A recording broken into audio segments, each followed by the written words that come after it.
rahmatullah alaih ada kata radhiyallahu anhu protes gitu ya dengan apa yang dikatakan oleh raja bahwa agama tidak ada dan Tuhan tidak ada. Maka proteslah Imam Abu Hanifah rahmatullah alaih atau radhiyallahu anhu, ikhtilaf antara radhiyallahu anhu, ada yang mengatakan sahabat, ada yang mengatakan tabi'in Imam Abu Hanifah ini. Maka dipanggillah Imam Abu Hanifah, ditantang oleh raja. Imam Abu Hanifah tidak pernah takut dengan siapapun, hanya takut kepada Allah. Kita pun sedang belajar nih, takut hanya pada Allah.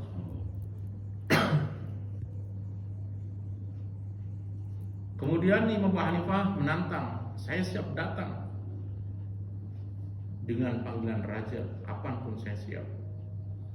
Maka ketika raja mendengar kesiapan Imam Abu Hanifah, menyiapkan di satu lapangan yang luas, dipanggil orang-orang pintar di kalangan para menterinya atau di kalangan kaum yang paling pintar-pintar di kisah paling terdepan. Kemudian dipanggil seluruh warga dan masyarakat untuk permalukan Imam Abu Hanifah. Maka ditunggu-tunggu sejam, 2 jam tidak datang-datang, 3 jam tidak datang, 5 jam tidak datang. Sudah marah, nafsu semuanya, emosi ini. Akhirnya Imam Hanifah datang-datang dengan kecapean, sempoyongan. Ya, maaf Tuan Raja, saya telat. Ya, saya tahu kamu telat.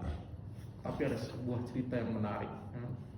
Sudah telat, bikin kayak marah, mau cerita lagi. Kapan pertandingan kita akan dimulai? Maka kata Imam Hanifah, wahai Raja, kami orang yang tidak punya kendaraan. Ketika kami jalan kaki mendatangi undangan Raja dengan berjalan kaki, maka di hadapan kami ada sebuah sungai yang sangat besar. Kami tidak bisa menyeberangi sungai itu, sehingga kami menunggu di depan sungai ini. Adakah sampan ataupun kapal yang siap mengantar kami? Tidak ada sampan pun dan tidak ada kapal pun yang lewat di depan kami. Maka di samping kami ada satu pohon.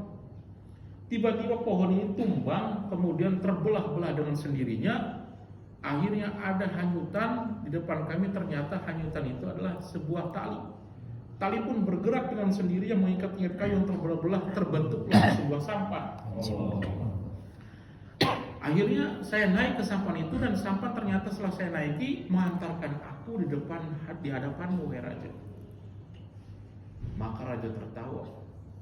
Sudah datang telat. You came late. Allah di depan audiens. Kamu datang terlambat di depan audiens.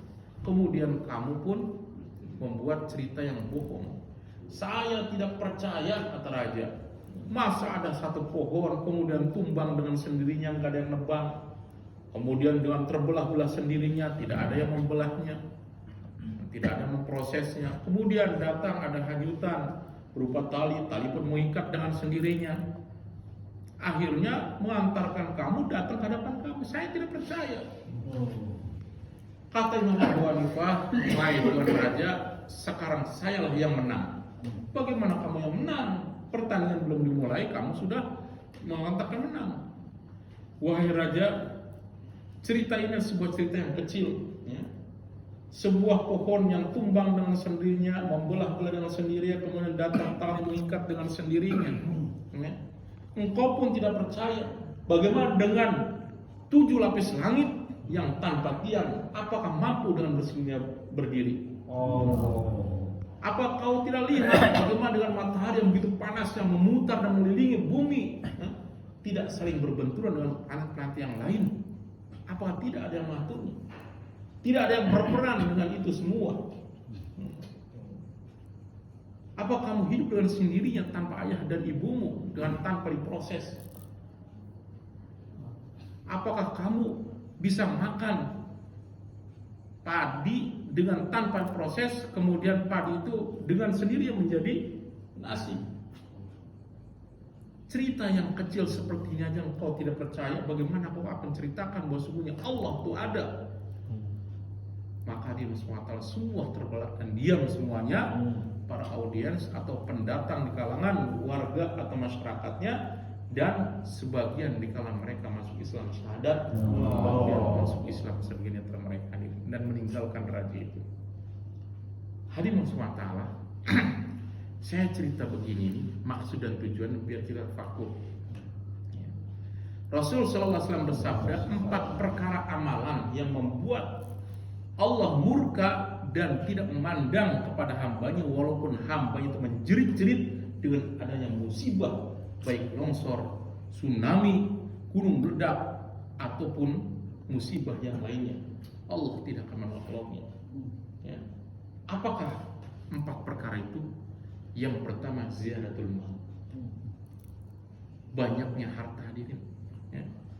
Yang membuat diri kita sombong, yang membuat diri kita banyak berdosa karena akibat banyaknya harta, kemudian kita lemah iman dan tidak ada usaha atas iman.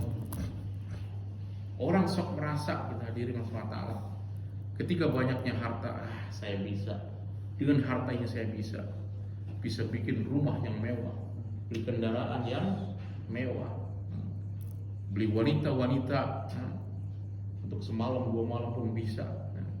Hadirin Allah, ketika saya melihat di Cianjur kemarin dan mengevakuasi keluarga kami yang di Garut yang keruntuhan, kepalanya berdarah segala macam, hadirin Allah, bahkan santri pun ada 25 santri yang mati tempat itu.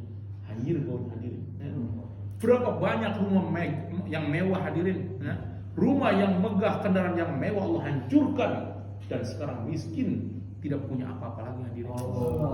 Tinggal di sebuah kemah. Kalau hujan kebanjiran, kena angin kedinginan, hadirin Allah. Mana yang berkata bahwa semuanya harta bisa segalanya? Padahal dulu, hadirin Allah, ketika Allah Subhanahu wa Ta'ala didik ruh-ruh kita semuanya, saya, Kak Reza dan teman-teman semuanya, Kang Ron, atau Pak Haji Mahdi, semuanya sudah pernah bertemu dengan Allah ketika ruh ini belum dimasukkan pada jasad kita selama 2000 tahun, hadirin. Dalam hadis berapa tahun, hadirin? 2000 tahun dibimbing oleh Allah Subhanahu wa Ta'ala supaya taat kepadaku, kata Allah. Sehingga terakhir sebelum dimasukkan pada jasad kita, maka Allah bertanya kepada roh kita, alastu bi rabbikum, apakah aku adalah Tuhan kalian? Apa jawabnya? Qalu bala syahidna. Benar, aku adalah Tuhan, engkau adalah Tuhan kami semua. Ketika dimasukkan ke dalam jasad yang penuh noda dan dosa ini, hadirin Allah, dimasukkan dalam